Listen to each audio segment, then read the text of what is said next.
ನೀವು ರೆಗ್ಯುಲರ್ ಆಗಿ ಏರೋಪ್ಲೇನ್ ಅಲ್ಲೆಲ್ಲ ಹೋಗ್ತಾ ಇರ್ತೀರಲ್ಲ, ನಿಮ್ಗೆ ಹೆಂಗೆ ಐಡಿಯಾ ಇದೆ ಸರ್ ಇದು ಏನಾಗ್ತಿದೆ ಇಂಡಿಗೋ ಅಲ್ಲಿ? ಇಲ್ಲ ಸರ್, ನಾನು ರೆಗ್ಯುಲರ್ ಟ್ರಾವೆಲ್ ಮಾಡ್ತಾ ಇದ್ದೀನಿ. ನಾವಂತೂ ಯಾವತ್ತು ಈ ಟೈಪ್ ಪ್ರಾಬ್ಲಮ್ ನಾವು ಫೇಸ್ ಮಾಡಿಲ್ಲ. ಸೊ ನಾವು ಯಾವ ಟೈಪ್ ಮಾಡಿರ್ಬೋದು ಅಂತಂದ್ರೆ ಫೇಸು, ಸೊ ಒಂದು 2 hours ಡಿಲೇ ಆಗಿರೋದು. ಓಕೆ, ಸೊ ಅದಾದ್ಮೇಲೆ ನಮ್ಗೆ 2 hours 3 hours ಡಿಲೇ ಆಯ್ತು ಅಂತಂದ್ರೆ ನಮಗೆ ಒಂದು ಊಟ ಗೀಟ ಎಲ್ಲ ಕೊಡಿಸ್ತಾರೆ ಏರ್ಲೈನ್ಸ್ ಕಡೆಯಿಂದ. ಸೊ ಮತ್ತೆ 65% ಆಫ್ ದಿ ಏರ್ಲೈನ್ಸ್ ಮೊನೋಪಲಿ ಇರೋದೇ ಇಂಡಿಗೋ. ಸೊ ಅದನ್ನೇ ಎಲ್ಲರೂ ಬುಕ್ ಮಾಡ್ತಾರೆ, ಯಾಕಂದ್ರೆ ಸರ್ವಿಸ್ ಚೆನ್ನಾಗಿದೆ ಅಂತ. ಬಟ್ ಸರ್ ಇವಾಗ್ಲೇ ಏನಕ್ಕೆ ಹಿಂಗ್ ಆಗ್ತಿದೆ ಸರ್?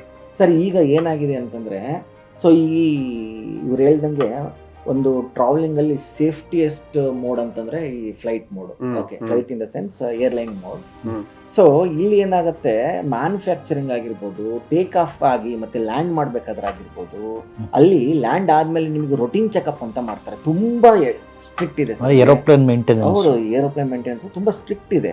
ನಾರ್ಮ್ಸ್ ಸ್ಟ್ರಿಕ್ಟ್ ಇದೆ ಅಂತ. ಹೌದು, ನಾರ್ಮ್ಸ್ ತುಂಬಾ ಸ್ಟ್ರಿಕ್ಟ್ ಇದೆ. ಹಂಗಾಗಿ ಆಕ್ಸಿಡೆಂಟ್ ಮತ್ತೆ ಥ್ರೆಟ್ ಇದೆಲ್ಲ ಆಗೋದು ತುಂಬಾ ಕಮ್ಮಿ ಆಗುತ್ತೆ.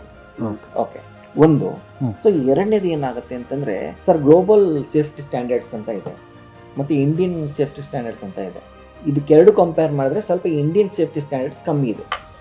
Okay, so global safety standards ಅಲ್ಲಿ ಒಬ್ಬ ಪೈಲಟ್ಗೆ 1 ವಾರಕ್ಕೆ 48 ಗಂಟೆ ಮಿನಿಮಮ್ ರೆಸ್ಟ್ ಕೊಡ್ಲೇಬೇಕು ಅನ್ನೋದು ಒಂದು ಕಂಡೀಷನ್ ಇದೆ. ಓಕೆ, ಸ್ಲೀಪಿಂಗ್ ಅವರ್ಸ್ ಬಿಟ್ಟು ನೀವು ಹೇಳ್ದಂಗೆ. ಸೊ ಇಲ್ಲಿ ಇಂಡಿಯನ್ ಸ್ಟ್ಯಾಂಡರ್ಡ್ಸ್ ಅಲ್ಲಿ ಏನಿದೆ, ಸೇಫ್ಟಿ ಸ್ಟ್ಯಾಂಡರ್ಡ್ಸ್ ಅಲ್ಲಿ 48 ಅವರ್ ಬದಲು 36 ಅವರ್ಸ್ ಕೊಡ್ತಾ ಇದ್ದಾರೆ ಬಿಟ್ಟು. ಅಂದ್ರೆ ಅಲ್ಲಿ 48 ಅವರ್ಸ್ ಬರೀ 1 ವಾರ 36 ಅವರ್ಸ್. ಹೌದು, 36 ಅವರ್ಸ್ ಕೊಡ್ತಾ ಇದ್ದಾರೆ.